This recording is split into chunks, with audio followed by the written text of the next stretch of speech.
금리 인하를 안 한다고 하더라도 아무튼 이제 더 이상 긴축은 안 하는 거로 이렇게 판단이 있으니까는 산타랠리는 있었던 적이 없어요, 거의. 그래요? 그래서 배당 투자가 의외로 쉬운 것 같아도 쉽지가 않아요. 저는 조금 어렵다고 느끼거든요, 항상. 그런 종목들은 특징이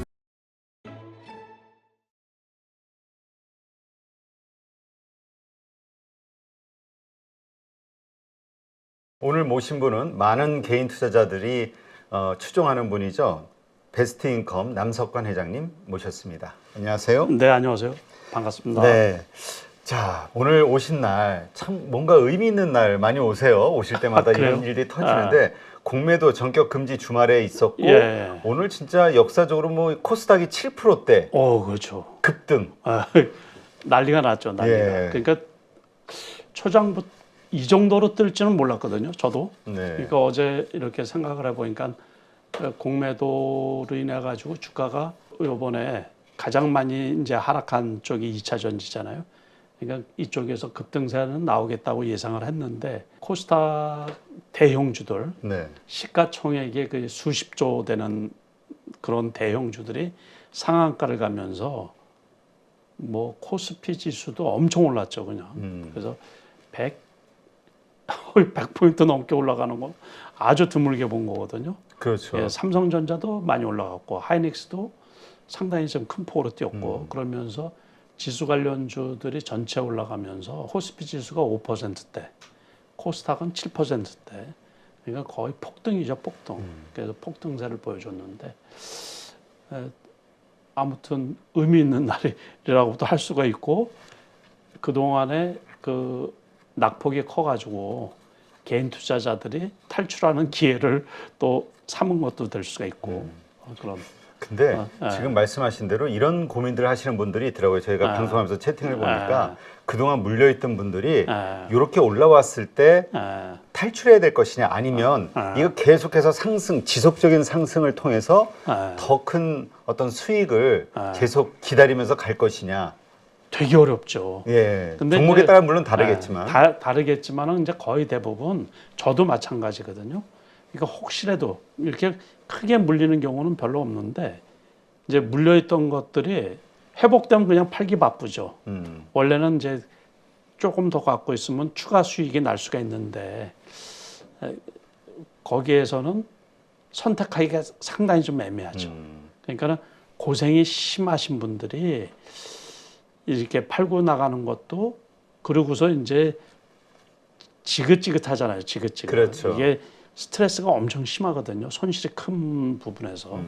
그런 경우는 팔고 나가는 것도 또 한 가지 방법이고. 그러니까 본인의 어떤 성향에 따라서. 그렇죠. 그러고서 보통 저는 이제 주식 투자를 오래 했잖아요. 그러면 보통은 이 화랑장 지수 자체가 막 급등하고 이런 거는 10년에 한두 번 정도 있거든요. 보통 1, 2년 이렇게 되는데 장이 아무튼 어떤 뭐 장이 좋든 종목이 좋든지 간에 막 이렇게 해서 들어와 가지고 물렸다가 그러다가 또 이제 주가가 쭉 떨어지고 손실이 커지면 다 시장을 떠나거든요. 그렇게 해서는 큰 돈을 벌기가 좀 어렵고 그러니까는 원래는 이제 나쁠 때 들어왔다가 이 좋을 때 주식을 팔고 나가야지 이제 시세 차익이 생기는 거죠.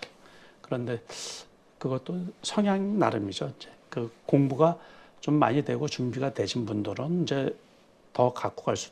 그러니까 판단을 좀 잘해야 되겠죠. 지금 어쨌든 한시적으로 지금 이 이제 공매도를 제한한 거 아니에요. 그러니까 내년 상반기까지니까 24년 6월 30일까지 아직 한참 남았거든요. 그러니까 추가적으로 좀 더 상승할 여지는 있는 거죠. 그렇다면 지금 이렇게 많이 어쨌든 순간적으로 며칠간 올랐잖아요. 그리고 오늘 또 확 급등이 됐고 이런 가운데서 내일 혹은 모레 이렇게 추가적으로 그 신규로 매수를 할 만한 그런 어떤 자리라고 보세요? 아니면 어떤 분들 이미 또 많이 올라왔으니까 부담스럽다. 부담스럽죠. 예, 부담스럽긴 분들이 있어서. 부담스러운 건 사실이에요. 부담스러운 건 사실인데 일단은 이제 우리가 그 지난주에 이틀 올라갔잖아요. 지수가. 그러면서 코스피가 2300도 깨져서 280포인트대까지 밀렸었는데 70포인트, 80포인트대까지 밀렸다가 이제 올라온 거는 미국에서 금리 인상하는 게 마무리 과정이라 긴축이 마무리되면서 이제 낙폭과대로 인한 그 반발 매수세거든요. 그러면서 이렇게 올라와서 그리고 그 이스라엘 하마스 전쟁은 지속되고 있고 그러니까 그게 시장에 이제는 반응을 영향을 안 준다는 얘기예요. 그러니까 호재거리만 있는 거죠 지금. 네. 거기에다가 그냥 엊그제 그 휴일날에 기습적으로 그 공매도 제한을 했더니 폭발적으로 그냥 지수가 상승을 한 거거든요. 그래서 우리가 기본적으로 이렇게 시장을 보면은 이렇게 급등할 상황은 아니잖아요. 그렇죠. 그러니까는 추가적으로 그 섹터에서 특정한 섹터에서 특정한 그 수혜를 받는 쪽에서 조금 더 올라갈 수는 있는데 대세 상승이라고 해가지고서 확 올라가기는 좀 부담스럽지 않나 이렇게 보고 있어요. 그러니까는 기관에서 오늘 같은 경우는 보면 일단 외국인 매수세는 엄청 많이 있었던 거고 양시장에서 그렇죠. 기관은 이제 전반만 하더라도 매도하다가 종가쯤에 이제 후반에 소폭 매수세로 돌아섰던 거죠. 코스피 2,200억 썼네요. 예, 그러니까는 그래서 비교적 향후 아무튼 악재는 재반 악재는 이제 다 해소가 됐는데 요거 오늘 분위기상으로는 조금은 더 올라갈 수 있겠죠, 그죠? 그래서 연말장이 의외로 생각보다 조금 좋아지지 않을까 이렇게 생각을 하고 있습니다. 저도. 네. 그래서 그 많은 분들이 그 퀀트 하시는 분들 네. 10월 말에 사서 4월에 판다. 네. 이게 이번에도 맞았다. 네. 10월 말에 사야 하는 게 순간이었다. 네. 이런 얘기를 하면서 산타랠리에 대한 기대감들 이제 얘기하거든요. 산타랠리는 있었던 적이 없어요, 거의. 그래요? 그건 통계적으로도요. 10년에 한 번 있을까 말까. 그거는 그 작년에도 그랬었거든요. 작년에도 그 11월 달 되니까 뭐 산타랠리 12월 달. 작년에 12월 30일까지 주가 떨어진 거 기억나시죠? 제가 그때 일본에 있었는데 그렇죠. 일본에서 전철 타고 가면서 이렇게 봤거든요. 시세표를. 야, 지독하다 그랬어요. 그래서 섣불리 뭐 주가가 이렇게 올라가면 뭐 산타랠리 요번에는 가능할 수도 있어요. 그러니까 요번에는. 근데 12월 달 되면 또 이제 대주주 물량 철회 뭐 요런 리스크도 있을 수 있고 미국 같은 경우는 이제 대규모 그 이제 할인 행사들이 있잖아요. 그 12월 달에. 그러면서 경기 진작 효과 이 소비가 촉진되고 그러는 그래서 조금 움직일 수도 있죠. 재반 악재들이 조금 사라지는 편이니까는. 그래서 나쁘지는 않을 것 같은데 그래도 섣부른 기대보다 시장을 좀 보는 게 좋지 않을까 이렇게 생각을 해요. 그러니까 지금 시장은 어떻게 봐야 됩니까? 횡보장 아니면 하락장? 어떻게 이제까지는 하락장으로 봤어야 되죠? 그렇죠. 하락장에서 이제 반등을 하는 거죠. 이제 반등 폭이 어디까지냐 이제 그런 거고 보통 내년 돼야지 내년 초 한 그때 돼야지 이렇게 내년은 분명히 좋을 거예요. 올해보다는. 저도 그렇게 생각하거든요. 그래서 내년은 뭐 지수 어쨌든 금리 인하 얘기도 나오고 금리 인하를 안 한다고 하더라도 아무튼 이제 더 이상 긴축은 안 하는 거로 이렇게 판단이 있으니까는 최소한 엄청 조금 그러니까 지금 벌써 많이 올라왔어요. 2,500포인트이기 때문에 그렇죠. 3,000포인트 간다 그러면 20% 조금 더 올라가는 꼴이 되겠죠. 그러니까 지금 코스피 기준으로 해가지고 그래도 얼추 2,800 이상은 갈 수 있지 않을까 이렇게 보고 있거든요. 네. 그러니까 이제 한번 지켜보자고요. 네. 지금 이런 장에서 이렇게 좀 변동성이 큰 장에서는 배당주에 대한 매력이 좀 떠오른다 이런 얘기들도 있거든요. 회장님은 어떻게 보세요? 그 배당주는 제가 이제 여러 차례 말씀을 드렸거든요. 그러니까 지수에 맞는 다시 말해서 이제 종목 선정을 잘해야죠. 그냥 배당만 받고서 배당락이 되고서 상승을 안 하면 의미가 없잖아요. 그렇죠. 그래서 항상 배당을 받을 때는 그 다음에 배당도 받고 주가도 올라가는 종목 그런 거에 좀 집중을 하자. 제가 말씀드리고 싶은 게 그런 거거든요. 그래서 이번에 그 또 손실 없는 투자 원칙, 네, 요 책을 새로 쓰셨는데 여기에서 부자가 되는 주식 투자를 하려면은 그 배당주도 해볼 만하다. 그렇죠. 그러니까 이 책에서도 이제 그 배당에 관한 우리가 주식 투자하면서 돈을 벌 수 있는 방법이 두 가지밖에 없다 그랬잖아요. 제가 늘상 하는 얘기지만 그 첫 번째가 배당이에요. 배당. 그런데 이제 배당을 받으려고 하는데도 주의하고 이렇게 살펴볼 내용들이 많이 있다는 얘기죠. 일례를 들어 가지고 3년 전에 이제 삼성전자가 특별 배당 해가지고서 연말 배당할 때 배당금이 되게 컸었거든요. 그래서 이제 재작년 있죠, 작년 말고 재작년에 요번에도 배당을 많이 줄 거로 생각해가지고 저 역시 이제 배당을 받았거든요. 배당 받는 날에 종가 기준이 삼성전자가 예를 들어서 82,200원이었어요. 그리고 배당 락되는 날 있죠. 배당 받는 그 기준일 다음 날. 그 배당 날 시가가 81,100원이었어요. 그러니까 100원 떨어져서 시작이 된 거죠. 그래서 순간적으로 판단에 빨리 팔아야지. 100원 이상은 배당을 할 거니까는 일단 남는 장사잖아요. 그 다음부터 떨어져 가지고 지금 2년 동안 그거를 회복시킨 적이 한 번도 없었던 거예요. 그러니까 그거는 잘못된 배당 제 판단이 틀렸던 거죠. 오늘 가까스로 주가가 폭등을 하면서 종가 기준으로 지금 7만 원이 회복이 됐거든요. 삼성전자가 그렇게 하면 안 되고 지난해는 또 달랐어요. 지난해는 이제 제가 기아가 보통 실적이 좋아서 우리가 다 아는 기아 있잖아요. 그 기아가 배당을 꽤 많이 하거든요. 네. 지난해는 제가 요번에는 이제 그 기아를 타켓으로 삼아서 그 대주주 요건에 해당하지 않을 정도만 주식을 매수하고 있었거든요. 그런데 그때 이제 배당 락됐던 때가 64,000원 정도 됐었는데 그 이후에도 장이 나빴다 그랬잖아요. 말일께 6만 원 됐었어요. 6만 원. 그러니까 4,000원씩이나 떨어졌으니까 어쨌든 손해죠. 그 다음에 주가가 회복돼 가지고 요번에 9만 원이 넘었었죠. 그러니까 저는 64,000원, 5,000원에 좀 많이 갖고 있었는데 결국에 배당도 상당히 좀 많이 했거든요. 그리고 그게 회복돼 가지고 저는 8만 원, 9만 원일 때 주식을 다 처분을 했었는데 그러니까 이런 경우는 이제 성공한 배당. 그렇죠. 이제 주식으로도 시세 차익도 내고 배당도 받고 일석이조. 네. 그러니까 그런 주식들을 좀 저는 이제 권하는 거예요. 그러니까는 그런 주식들이 어떤 것들이 있을까요? 그러니까 좀 우리가 배당주 하면은 정말 말씀하신 대로 연말 되면 배당락으로 도로 떨어지고 그래서 이게 그냥 배당 찔끔 몇 프로 받으면서 지겹죠. 재미가 없다 이런 재미없죠. 생각을 하는데 어떤 쪽이 괜찮습니까? 그러니까는 이제 큰 주식들 중에서는 올해도 기아가 배당을 좀 많이 하지 않을까. 네, 기아가 제가 보기에는 이제 그게 메리트가 조금 있는 거고. 근데 가격을 잘 봐야 돼요. 가격.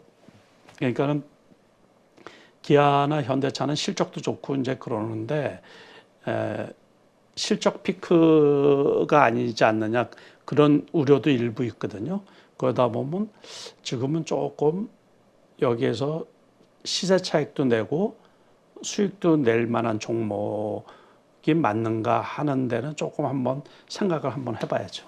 이제 그리고서 그 작은 주식들이 있거든요. 네. 그래서 저는 가급적이면 성장주 IT 쪽에 성장주면서도 그 배당을 좀 하는 주식들 그런 거를 주로 많이 살펴보는 편이거든요. 그 뭐 대략적으로 우리가 이제 좀 감을 잡기 위해서 이걸 하라는 게 아니라 그냥 이렇게 떠오르는 그냥 그런 대상으로 과거에 하셨던 종목들이나 이런 것들이 있으면은 그런 것들 중에서는 제가 보면 이제 디지털 화폐 관련주 주식 중에서 몇 종목들은 제가 전에 이렇게 보니까 배당을 꽤 많이 하는 거로 알고 있거든요. 스몰캡 종목들인데도 우리가 ATM기 같은 거 만드는 회사들 있잖아요. 그런 것 중에서 한두 회사들은 이렇게 보니까 그런 거를 한번 이렇게 검색을 해보시면 확인할 수가 있거든요. 그것도 주가가 올라가지 않았을 때 차트를 이렇게 보고서 밑에 있으면은 저 정도 그 회사가 실적이 괜찮고 그러면 어느 정도 배당을 하지 않나 그렇게 생각을 하는데 우리가 이제 데이터로 나오는 거 있잖아요. 네. 그런 것들은 저는 별로 안 좋아해요. 잘 안 움직이기 때문에. 그러니까 배당한 다음에 주가가 오름세가 별로 없고 횡보하고 그 지금 말씀하신 것처럼 배당락되고서 그래서 배당 투자가 의외로 쉬운 것 같아도 쉽지가 않. 저는 조금 어렵다고 느끼거든요. 항상 배당 투자가.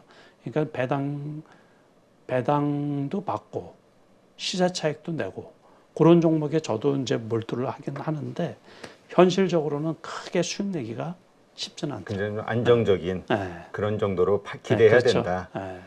그러면은 그런 주식을 찾는 기준은 그 배당은 우리가 데이터 보면 나오니까 네. 그런데 이 성장할 수 있는 그거는 무슨 기준으로 이 회사는 성장하고 있다 찾을 수 있을까요?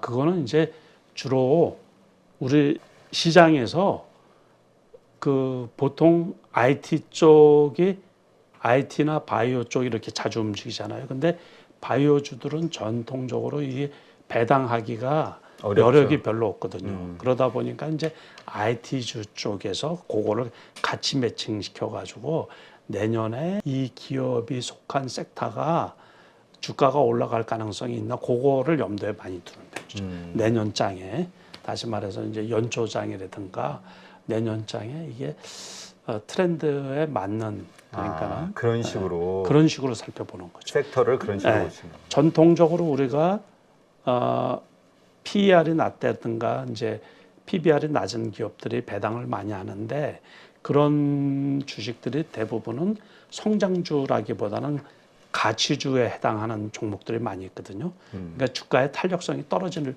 수밖에 없는 경우가 많이 있죠. 네. 그래서 이제 의외로 그 배당 투자가 상당히 좀 어렵거든요. 하여튼 우리가 시세 차익이라는 것 때문에 주식 투자를 하는 분들이 그렇죠. 대부분이긴 하죠. 그렇죠. 근데 책에서도 보니까 큰 시세 차익, 대시세 차익 이런 그 내용이 있던데 이건 무슨 말입니까? 그 시세 차익이라는 것은 소위 말해서 쌀 때 사가지고서 우리가 이제 올라가면 파는 거 아니에요? 그렇죠. 그게 시세 차익인데 어떤 주식은 샀는데 10,000원에 샀는데 50,000원까지 갔어요. 그러면 이거는 대시세가 난 거죠. 이거 로또 맞는 기분으로. 그래서 이제 주식 투자하는 사람들이 늘 그 대시세, 큰 시세 나는 종목에 이렇게 이제 좀 저 역시도 마찬가지거든요. 그러니까는 우리가 지나고 나서 보니까는 저 종목이 뭐 3배가 올랐느니 5배가 올랐느니 이제 그러잖아요. 네. 그러니까 올해는 올해고 올해는 벌써 11월이니까는 얼마 안 남았잖아요. 근데 내년에 또 그렇게 올라갈 종목들이 반드시 나올 거란 얘기죠. 그리고 내후년에도 또 나올 거고. 그러니까 주식 시장이 그게 메리트가 있는 거거든요. 그러니까는 거기에 집중하고 어떤 종목이 나올 줄은 저도 모르고 누구도 모르지만 그러니까 그런 종목에 나오는 어떤 그 시그널들이 있거든요. 초기에 매수할 수 있는 네. 그런 거를 이제 책에서 제가 그동안에 쭉 이렇게 살펴보면서 정리를 해서 이렇게 담아놓은 부분이 있거든요. 그러니까 그런 종목들은 특징이 시대 트렌드하고 맞는 주식들 거의 대부분 그 시대라고 그러면 이제 지금 시대 같은 경우는 로봇이라든가 뭐 이런 게 내년까지도 이어지지 않을까 이렇게 생각이 드는데 또 모르죠. 챗 GPT가 그 올 초에 나왔잖아요. 그처럼 내년에는 어떤 게 이제 핫한 종목이 나올 수 있는지 아무도 모르거든요. 그러니까 내년 또 시장을 한번 기대를 한번 해봐야죠. 네. 그 실패를 부끄러워하지 말되 반복하지 마라 이런 말을 하셨던데. 그렇죠. 그러니까 다 사람들이 저도 그 우리가 이제 저 사람 돈을 많이 벌었어 그런 얘기 하잖아요. 네. 이제 저는 알죠. 저 사람 돈을 많이 벌었어. 그래서 예를 들어서 뭐 한 10억을 벌었다 그랬으면 그분은 까먹은 돈을 빼고서 이제 10억이 남은 거예요. 제가 생각하기에는 한 30억에서 50억은 벌었을 거예요. 그러면 한 20억은 까먹고 남은 게 10억이라는 얘기예요. 주식 투자가 그럴 수밖에 없어요. 그러니까는 다시 말해서 실수를 안 하고 실패를 안 하고서 성공한 사람은 아무도 없어요. 전 세계에 아무리 뛰어난 투자자라고 하더라도 그러니까는 태어나서부터 아니면 주식을 시작하면서부터 잘했던 사람은 아무도 없거든요. 저도 무수히 많은 그 실패를 하면서 그거를 되풀이하지 않으려고. 그게 되풀이되면 발전이 없는 거죠. 다른 분야도 마찬가지인 것처럼 주식 투자도 마찬가지거든요. 그러니까는 계속 수정하고 이 시장에서 살아남기 위해서 계속 어떻게 하면 여기서 살아남을까 계속 이 리피트하는 거죠. 반복하면서 이제 수정하면서 이 시장에서 내가 수익 낼 수 있는 방법을 체계화시켜서 내 것으로 만드는 그 과정이 필요하거든요. 그래서 실패를 두려워하면 다시 말해서 우리가 주식 투자가 어렵잖아요. 그렇죠. 위험하고. 그리고 어렵고 위험하면 주식 투자를 안 하면 되죠. 그냥 저금해 놓으면 되죠. 그렇지만 우리가 저금한 거 이상의 수익을 얻기 위해서는 리스크를 감내할 수밖에 없거든요. 그렇지만 이제 그게 반복되면 안 되죠. 그래서 이제 같은 실수만 하지 않으면 같은 실수를 지금 실수하거나 실패했다 해도 너무 좌절하지 그렇죠. 마라. 그러니까 그리고 절단이 나면 안 돼요. 절단. 다시 말해서 다시 재기할 수 있는 돈 자체를 날릴 정도로 막장까지 가면 안 된다는 얘기죠. 그러니까는 그래서 로스컷이나 우리가 손절이라는 거 있잖아요. 그게 되게 중요하거든요. 네. 그러면 그거 가지고 다시 일어설 수가 있는데 처음에 들어갔는데 완전히 절단이 났어요. 그러면 다시 일어날 그 바탕이 없잖아요. 그러면 진짜 어렵거든요. 그래서 처음에 조심해서 처음에 입문한 사람들 주식 투자에 뛰어드신 분들은 처음에 조심해서 이렇게 임할 필요가 있죠. 어느 정도 이제 시장 상황 돌아가는 거, 주식 투자하는 게 어떤 거다라고 자기가 깨달을 때까지는 작은 금액으로 하고 그것도 5년, 10년 했다고 해서 잘하는 건 아니거든요. 네. 그러니까 계속 깨닫는 게 있고 느끼는 게 있고 공부되는 게 있어야 되는 거죠. 알겠습니다. 안녕하세요. 8.15 모니터 가족 여러분, 임수열입니다. 이번에 하나증권과 8.15 모니터기 함께 특별한 이벤트를 진행하는데요. 8.15 모니터 가족분들이 하나증권 신규 계좌를 개설하시면 특별한 혜택을 받으실 수 있습니다. 첫 번째 혜택은요, 국내 주식을 살 수 있는 3만 원을 드립니다. 두 번째 혜택은 하나증권과 함께하는 8.15 머니쇼 초청 받으실 수 있는 초청권입니다. 8.15 머니쇼는 특별한 강사진들에 의해 진행되는 프리미엄 세미나로 매회 500분을 초대해서 진행할 예정입니다. 그 외에도 소수점 주식 혜택을 드릴 거고요. 하나증권 계좌를 처음 만드는 분이라면 누구나 신청 가능하십니다. 이제 혜택 받는 방법 알려드리죠. 영상 하단부 더보기란에 기재된 링크를 통해 신청하시면 됩니다. 반드시 더보기란 링크를 통해서 계좌를 개설해야 이 혜택을 받을 수 있으니 유의해 주시기 바랍니다. 하나증권과 8.15 모니터기 함께 주식으로 하나 되다. 8.15 모니터 가족 여러분의 많은 참여 부탁드립니다.